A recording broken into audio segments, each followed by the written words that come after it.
O Curupira, um dos personagens mais famosos do folclore brasileiro, é conhecido como um ser mítico que protege as florestas amazônicas. Sua lenda tem origem nos povos indígenas, sendo muito famosa no norte do Brasil, sobretudo no Amazonas e no Pará. Essa lenda é bastante antiga, havendo menção dela lá no século XVI, para vocês terem uma ideia. E é sobre ela que a gente vai falar em mais um episódio do Guia do Folclore Brasileiro. Eu sou o João e você está prestes a entrar no outro lado.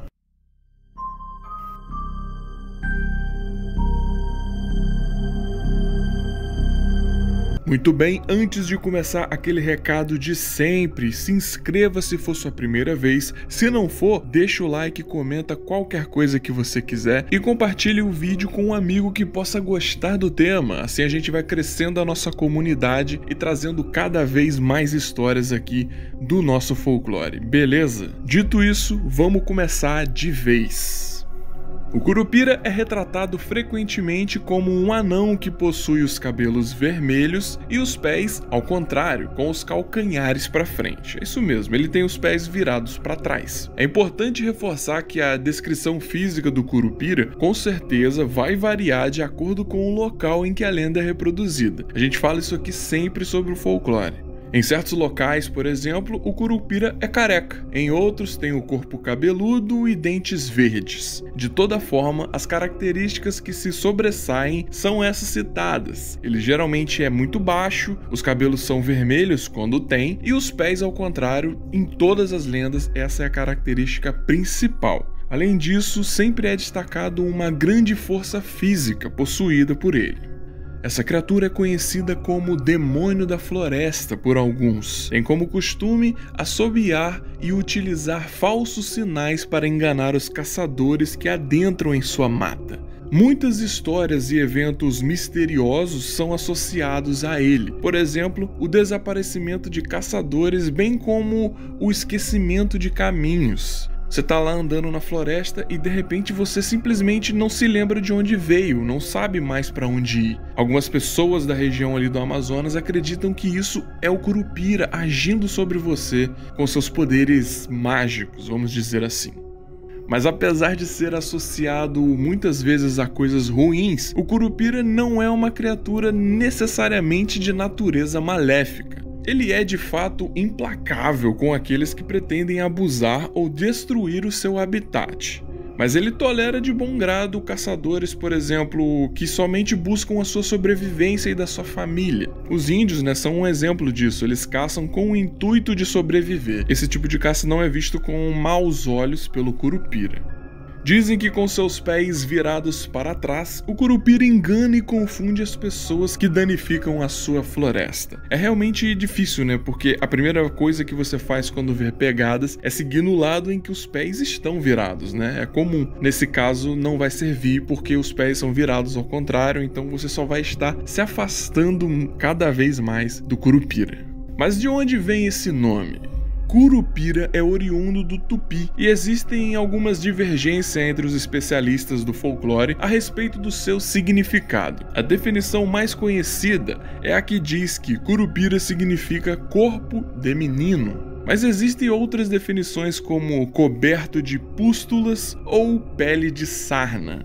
Eu sinceramente não entendi muito bem essa última, porque nas características não é dito que ele tem sarna ou coisas parecidas, nem pústulas, mas fica aí de curiosidade. Esse personagem folclórico gosta muito de fumar e beber cachaça. Inclusive é assim que você pode ficar de boa com o Curupira. Se você for entrar na sua mata e deixar lá um fumo ou uma cachaçinha, ele vê isso como um agrado. Ele pode ver que você está tentando ser bem educado com ele. E talvez funcione. Assim ele pode te deixar em paz. Claro, desde que você não esteja lá para destruir o meio ambiente, Porque aí nem com cachaça você vai ser salvo. Ele costuma evitar locais muito habitados, como cidades grandes, e por esse motivo prefere viver nas florestas, onde ele pode ficar sossegado. Em algumas versões da lenda, utilizadas principalmente para assombrar as crianças do interior e fazer com que assim eles não se afastem muito da casa, é dito que o Curupira é responsável por raptar elas. Nessa versão, conta que o Curupira muitas vezes se sente solitário na mata e por isso, encantado por alguma criança, ele pode enfeitiçá-la e levá-la consigo para o seu reino na mata. No entanto, ele é incapaz de fazer qualquer mal a essa. Mas tem um porém. Dizem que a criança raptada pelo Curupira volta para casa misteriosamente depois de 7 anos. Pois é, segundo conta a história, o Curupira não faz nada, mas também mantém essa criança em cárcere por 7 anos. E ela geralmente volta quando já está se tornando adulta e, portanto, começa a perder a graça da infância.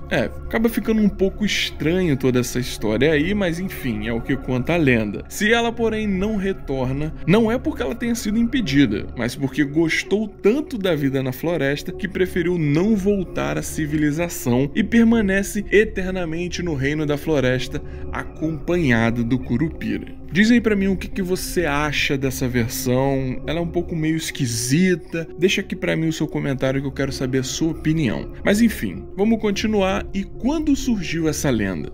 Não se sabe exatamente quando a lenda foi iniciada, mas se sabe que ela é uma das mais antigas do Brasil, porque foi uma das primeiras a serem mencionadas pelos portugueses que se estabeleceram aqui no país.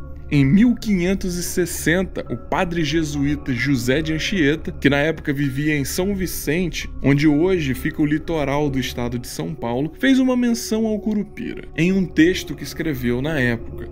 Outros relatos sobre essa criatura estão ligados ao jesuíta português Fernão Cardim, no ano de 1584, e ainda ao padre Simão de Vasconcelos, em 1663, assim como o padre João Daniel, no ano de 1797. Todas essas menções reforçam o fato de que a lenda era de fato bastante conhecida e difundida pelo território brasileiro. Olha quanto tempo ela existe. E vale lembrar que todas essas citações dos padres, elas diziam que o Curupira era sim um demônio e que devia ser temido pelos indígenas que viviam naquele local.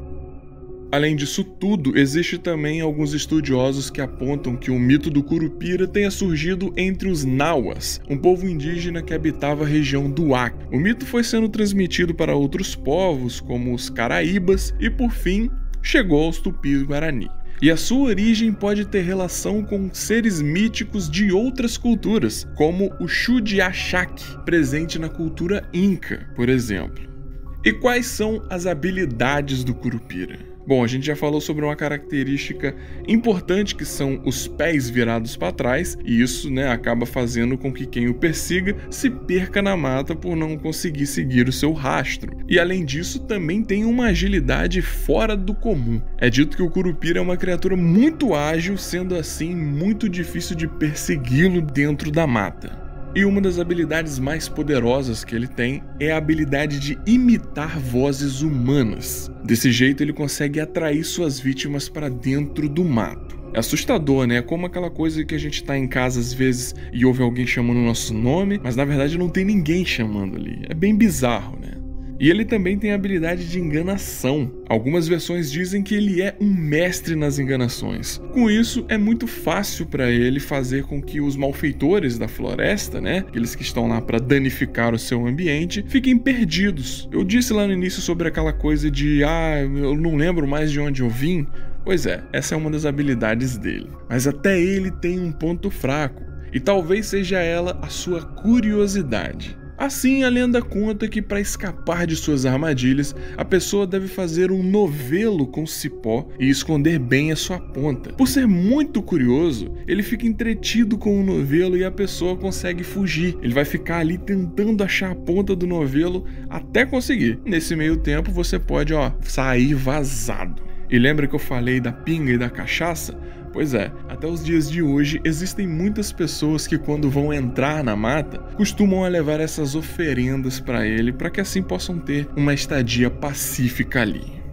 Muito bem, então essa é a lenda do Curupira. Diz aqui pra mim se você gostou, se já conhecia ela, se tem algum relato para contar sobre, escreve aqui também, que eu vou ler tudinho. E peço também que vocês sugiram qual outro personagem pode aparecer aqui no canal, nesse quadro do Guia do Folclore Brasileiro, beleza? Não se esqueça de se inscrever se for sua primeira vez, mais uma vez, e se não for, já sabe o que fazer. A gente tem um encontro marcado na semana que vem, eu espero vocês aqui do outro lado.